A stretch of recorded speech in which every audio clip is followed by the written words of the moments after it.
Hello friends, welcome to the crash course on code of criminal procedure. आज हम continue करेंगे हमारे topic को, जो कि है अरेस्ट का टॉपिक। इससे पहले हमने अरेस्ट क्या होता है ये समझा था, और अरेस्ट कितने प्रकार का होता है ये समझा था, मतलब arrest without warrant and arrest with warrant को समझा था। आज हम पढ़ेंगे कि अरेस्ट को कैसे किया जाता है, अरेस्ट हाउ मेड, और उसके बाद पुलिस जो है क्या प्रोसीजर अपनाती है उसको देखेंगे। ठीक है, तो इससे रिलेटेड है सेक्शन 46 से लेके 52 है, तो लेके 46 से लेकर 60 तक, लेकिन एक वीडियो में इसको पूरा कवर करना पॉसिबल नहीं था, तो इसको हमने दो पार्ट्स में बांटा है।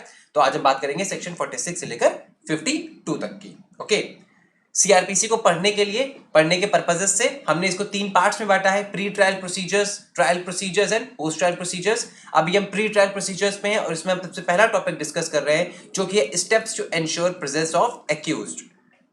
हमारे कोड ऑफ क्रिमिनल प्रोसीजर्स में एक्यूज की प्रेजेंस को कोर्ट में इंश्योर करने के लिए कुछ मेथड्स दिए हुए हैं, जैसे कि समन्स होता है, ठीक है, अरेस्ट है, प्रोक्लेमेशन है, अटैचमेंट है एंड बॉन्ड्स होगा। ठीक है, तो इसमें हमने समन्स को पहले पढ़ लिया है कि समन्स के थ्रू हम कैसे किसी एक्यूज की प्रेजेंस को इंश्योर कर सकते हैं। अभी हम अरेस्ट के बारे में पढ़ रहे हैं, और आज हम पढ़ेंगे कि अरेस्ट कैसे किया जाता है। ओके, सबसे पहले हम बात करते हैं सेक्शन 46 की। सेक्शन 46 हमको बताता है कि अरेस्ट कैसे इफेक्ट किया जाएगा। Okay, now section 46 of the code lays down the procedure as to how the arrest should be made. Arrest कैसे किया जाएगा, ये कहता है कि अरेस्ट फॉलोइंग मैनर में किया जाएगा। सबसे पहला, in making the arrest, the police officer or other person making the arrest should actually touch or confine the body of the person to be arrested.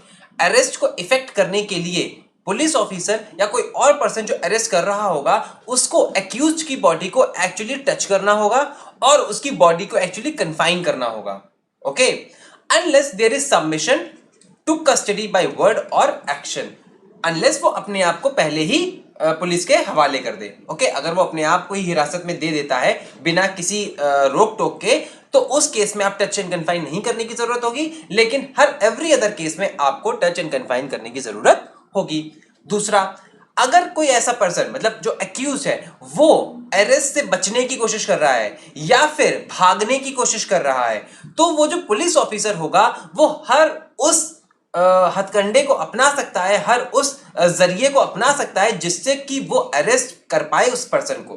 ठीक है, लेकिन ये उस पुलिस ऑफिसर को ध्यान में रखना होगा कि ये जो आपको ऑल मीन्स नेसेसरी का जो प्रिविलेज मिला हुआ है, इसमें आप उस पर्सन की डेथ नहीं कॉज कर सकते unless he is punishable with an offence of death और इम्प्रिजनमेंट फॉर लाइफ। कहने का ये मतलब है कि मान लो आप किसी एक्यूज को पकड़ने की कोशिश कर रहे हो, तो अगर वो उस ऑफेंस से एक्यूज नहीं है जिसकी पनिशमेंट डेथ या इम्प्रिजनमेंट फॉर लाइफ है, तो आप उसकी डेथ नहीं कॉज कर सकते उसको पकड़ने के लिए। ओके, आप उसका एनकाउंटर नहीं कर सकते। नेक्स्ट, अगला जो सबसेक्शन है वो ये कहता है कि अगर आपको किसी वुमेन को अरेस्ट करना है, ओके, तो unless the circumstances indicate the contrary, her submission to custody on an oral intimation of arrest shall be presumed, and unless the circumstance otherwise require or unless the police officer is female, the police officer shall not touch the person of the woman for making her arrest. कहने का यह मतलब है कि आप जो है, मतलब पुलिस ऑफिसर वुमेन के केस में उसकी बॉडी को टच नहीं करेगा, और केवल उसको ये बता देगा कि आपको अरेस्ट किया जा रहा है, और ये प्रिज्यूम कर लिया जाएगा कि वो अपने आप को पुलिस के हवाले कर रही है।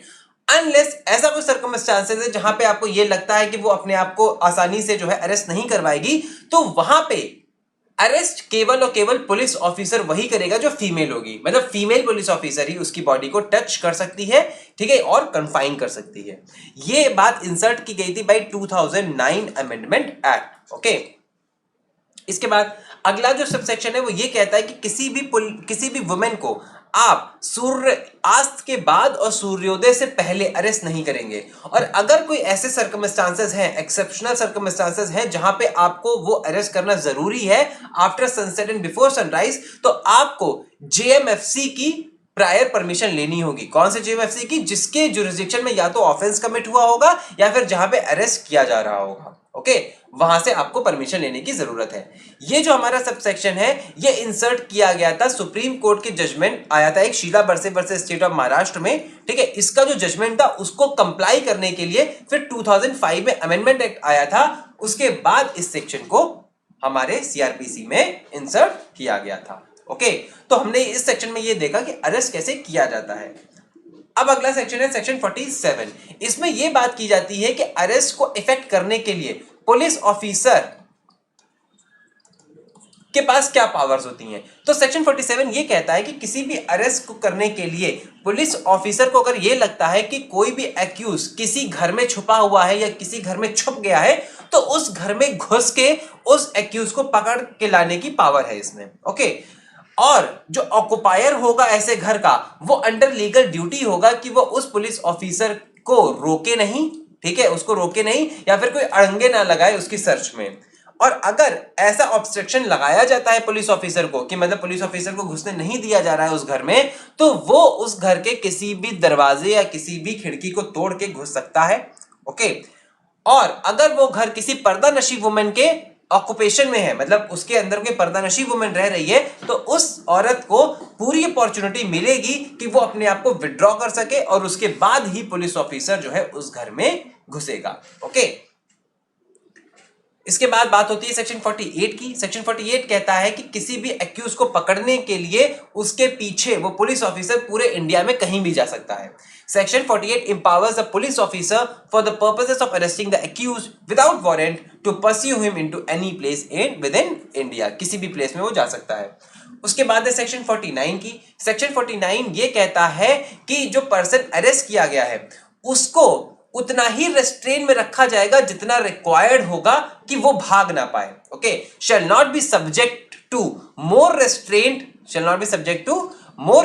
than is required to prevent him from escaping from arrest। ठीक है, अब इसके लिए इस संदर्भ में सुप्रीम कोर्ट ने एक जजमेंट दिया था जहां पे ये बोला था कि handcuffing should be avoided, but if a person is arrested without warrant and police officer is satisfied that it is necessary to handcuff, then handcuffing can be done till the time he is taken to a police station or before a magistrate। कि normal cases में आप जो है हैंडकफिंग जहां तक हो सके वहां तक आप अवॉइड करें, लेकिन अगर पुलिस ऑफिसर को लगता है कि ये आदमी भाग सकता है, अगर इसको हमने हथकड़ी नहीं पहनाई, तो हथकड़ी तभी तक पहनाई जा सकती है जब तक उसको किसी पुलिस स्टेशन में ना ले जाया गया हो या फिर वो किसी मजिस्ट्रेट के सामने उसको ना ले जाया गया हो। केवल वहीं तक उसको हैंडकफिंग करनी होगी। ओके, उसके बाद हम बात करते हैं सेक्शन 50 की।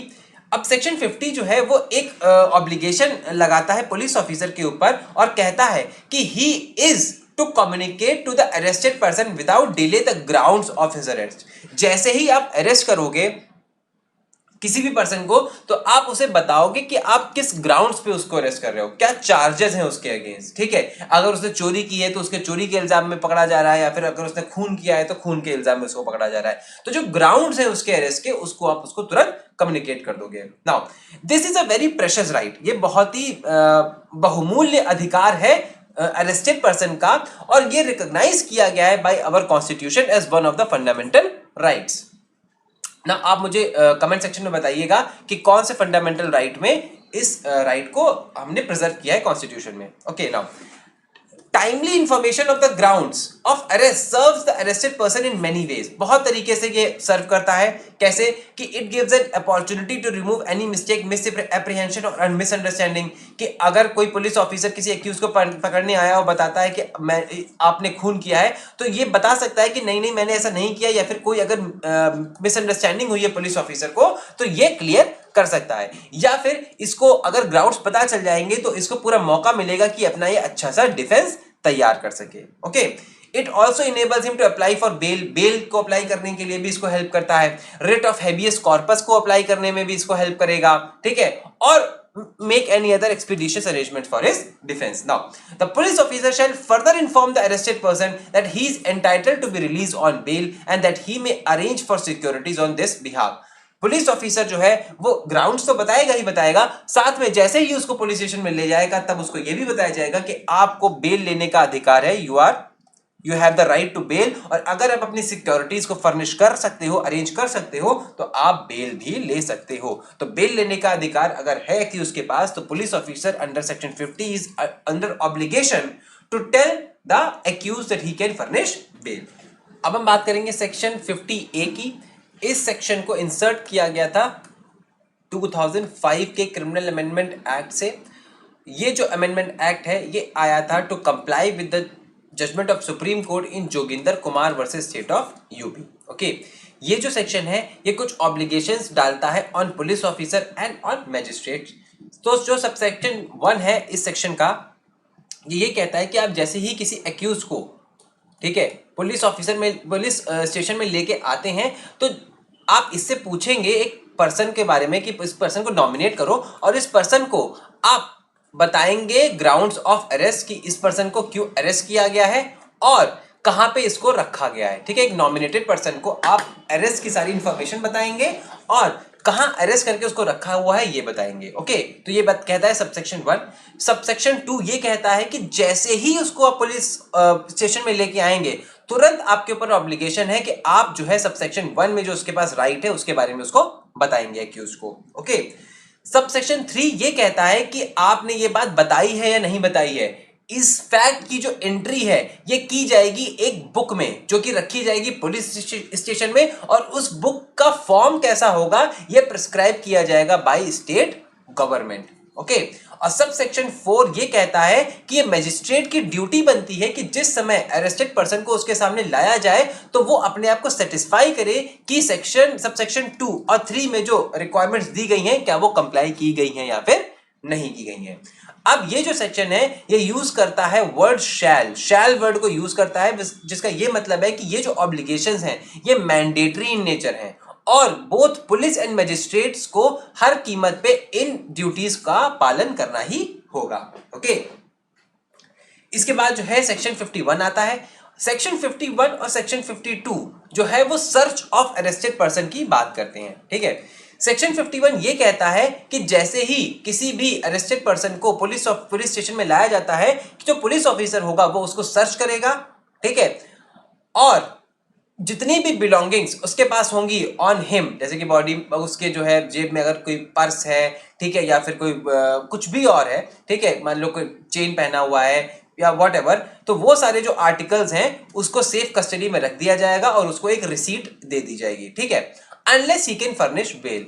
अगर वो बेल फर्निश कर सकता है तो वो तुरंत ही छूट जाएगा। अगर वो बेल नहीं फर्निश कर सकता है और उसे पुलिस लॉकअप में बंद कराना होगा तो उसके लिए आपको उसे अरेस्ट करना होगा और उसके ऊपर जो भी आइटम मिलेगा आपको वो उसको आप एक सेफ कस्टडी में रख दोगे। अगर कोई फीमेल है, ठीक है, तो जो सर्च होगा वो एक फीमेल के द्वारा ही किया जाएगा with strict regard to decency, और एक रिसीट दे दी जाएगी कि आपके ये आर्टिकल्स सीज किए गए हैं। ओके, उसके बाद आता है सेक्शन 52। सेक्शन 52 में यह कहा जाता है कि अगर किसी पर्सन को आपने अरेस्ट किया है और उसके पास उस समय कोई ऑफेंसिव वेपन है तो आप उस वेपन को सीज कर सकते हो। ठीक है, after the seizure of the offensive weapon the same shall be presented before the court और the officer before whom the arrested person is required to be produced. कहने का ये मतलब है कि अगर आपको कोई ऑफेंसिव वेपन मिलता है तो जब आप उसको किसी मजिस्ट्रेट के सामने ले जाएंगे या फिर किसी कोर्ट के सामने ले जाएंगे तो वो आपको दिखाना होगा कि इसके ऊपर, इसके बॉडी पे आपको ऑफेंसिव वेपन मिला था। तो आज हमने पढ़ा है सेक्शन 46 से लेकर 52। इसके बाद के सेक्शंस जितने भी हैं सेक्शन 60 तक के, वो हम अगले वीडियो में कवर करेंगे। ओके, तो अगली बार जब हमसे मिलेंगे तब तक के लिए thank you and happy learning.